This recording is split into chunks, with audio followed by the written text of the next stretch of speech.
मालेगाव मध्य मतदारसंघात मोठ्या प्रमाणात अदृश्य, ज्याला आपण म्हणतो घोस्ट मतदार यांची नोंदणी झालेली दिसत आहे. मालेगाव महाराष्ट्राचा किंबहुना देशातला हा सगळ्यात पहिला असा मतदारसंघ आहे एका क्रमांकावर येणार की जे मतदारांचं मॅपिंग झालं त्यातले 52% संशयास्पद संदिग्ध आढळले आहेत. 1,26,000 मालेगाव मध्यचे मतदार, त्यांचे 2-5 ठिकाणी नावं, काही नावं तर एकाच व्यक्तीची लागून 7 बूथ मध्ये प्रत्येक ठिकाणी.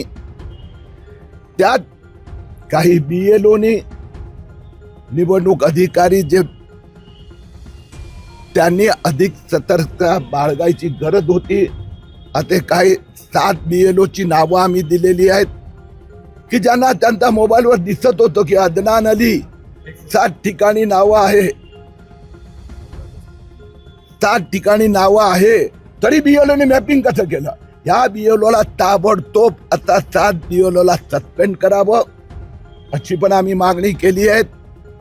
या 1,26,000 लोकांचं प्रत्यक्ष सुनावणी होणार आणि त्या प्रत्येक सुनावणीत निवडणूक अधिकारीच्या सोबत भाजपचं तिथला प्रमुख पण सुनावणीत बसणार. मालेगाव हे महाराष्ट्राचं सगळ्यात जास्त बेनामी मतदार असलेलं विधानसभा आढळली आहेत. या सगळ्या लोकांवर मतदार यादीतून तर नाव गायब होणारच, डिलीट केलंच जाणार.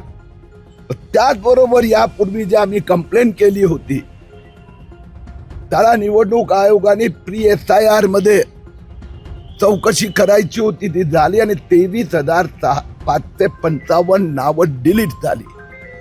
मी मान्य मुख्यमंत्र्यांकडे पण मागणी केली आहे की 23,555 कोण, हे घोस्ट व्यक्ती कोण, इथल्या आहे, बाहेरच्या आहे, घुसखोर आहे, आतंकवादी आहे, तर त्याचा तपास पण SIR ची प्रक्रिया संपली की होणार. आता न्यायालयाचा पाहते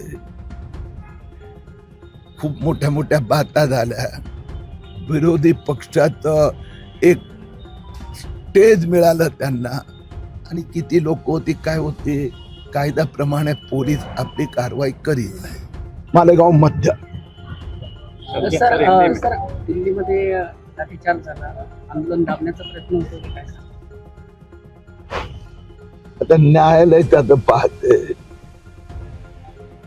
खूप मोठ्या मोठ्या बाता झाल्या.